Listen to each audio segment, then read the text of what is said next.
So, ayun na nga guys. So, mga nakaraang araw, iba talaga yung pakiramdam ko. Ang masusundan na ata si Seyna. Kaya naman susubukan ko mag-pregnancy test. So yun na nga guys, nandito ako sa loob ng kwarto kasi dumating yung parcel ko na in-order ko na pregnancy test.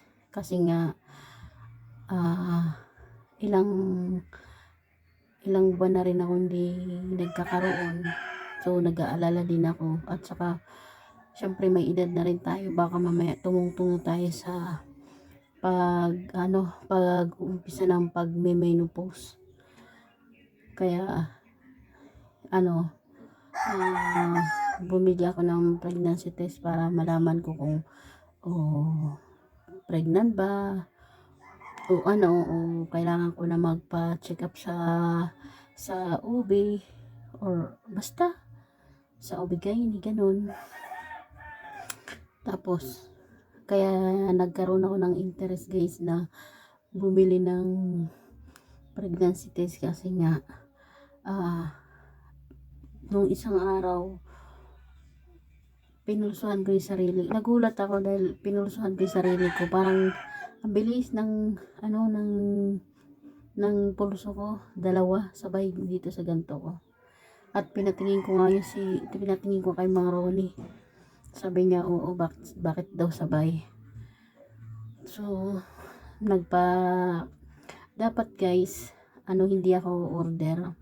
Magpapasama na lang ako kay Mang Ronnie doon, bibili sa Mercury or sa kaya lang nahihiya ako yun, umorder ako ng tago. So ito na nga guys, dumating na. Ayan, buksan na natin. Natin, ayaw ko nga sana ipakita to dahil syempre ayaw ko magpakita na magpipiti ako kasi nahihiya ako. Kaya lang naisip ko, sabi kong ganun, bakit ako mahihiya? So ito na nga guys, tignan natin. So, ba't parang ang dami?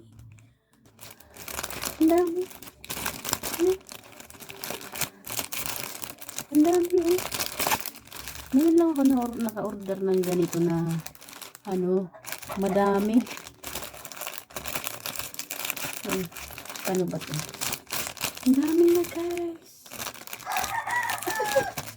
Kahit pala magpaulit-ulit ako nito.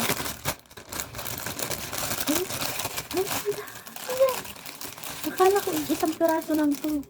Kasi nagkakalaga lang to ng 160 or 60 isang piraso. Tapos yung free shipping niya. Ayan o.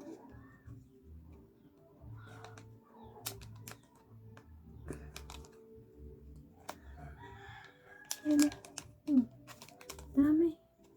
Yung pregnancy test niya. 1, 2, 3, 4, 5. So ayun guys, hintayin nyo ako or samahan nyo ako dun sa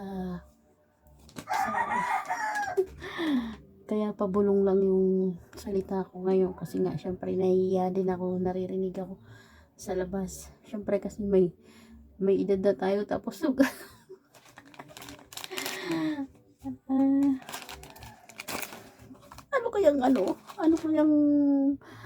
kayang kalalabasan ng pregnancy test ko guys.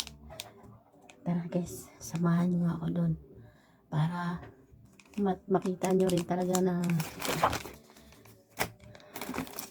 para legit na. Baka sabihin nyo nagagawa-gawa lang ako. Tago muna natin ito, baka makita ng mga bata.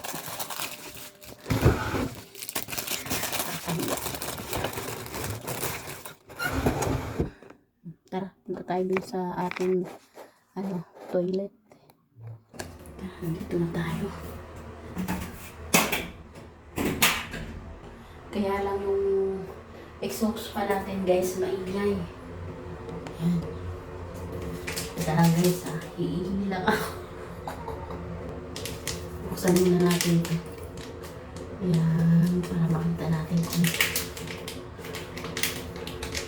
ayan. Tapos ano kasama ito? Ano lang pala,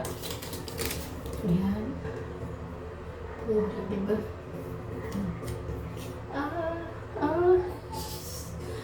Isasawsaw lang to guys. Ganyan.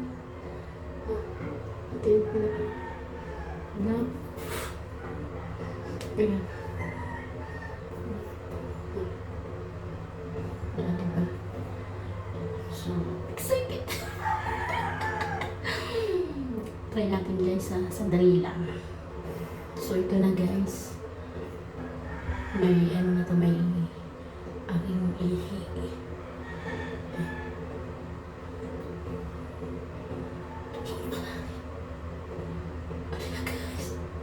Nagpupulo na guys.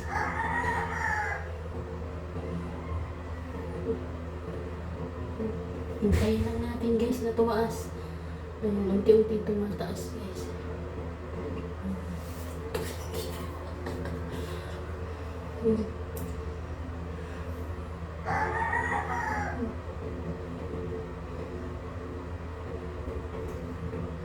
Tumataas na guys. Ay, thanks God.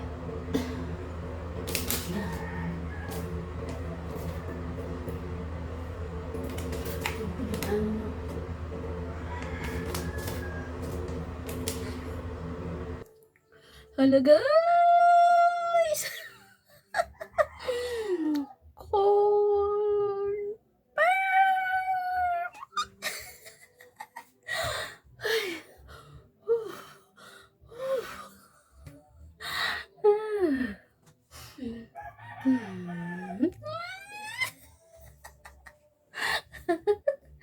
Pakita ko na sa inyo guys. Ito.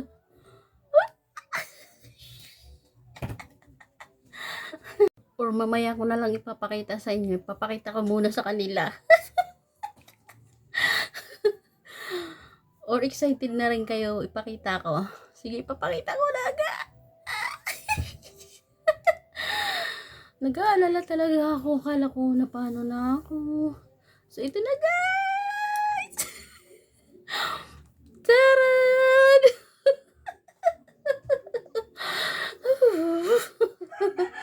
Buti na lang.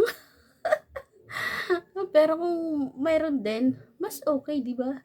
Kaya lang guys, ipapakita ko sa mga bata. Surprise ko sila. Titingnan lang natin kung ano yung magiging reaction nila. Tara guys! Ipapakita ko sa inyo. Ha?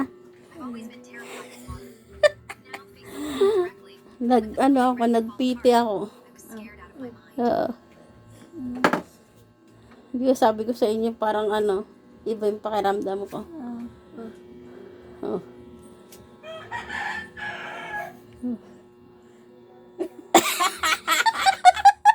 Bakit? Ano? Bakit? Hindi mo. Wala naman. Kala ko meron. Yan nga lang, paano ba yan? Ha? Pag ilan ba? Dalawa. Dalawa? Oo. Wala. Wala? Parang gusto mo magkaroon pa. Nag-ano lang kasi ako parang Try mo daw ulit. Wala. Tae lang. Gusto mo talaga ipilit? Tae lang naman yan na tae. At saka ang ganda nito kasi hindi na ito lang lalagyan mo ng ihi tapos sasausaw mo dyan sa loob. Ganyan. Galing eh. Akala ko meron na eh.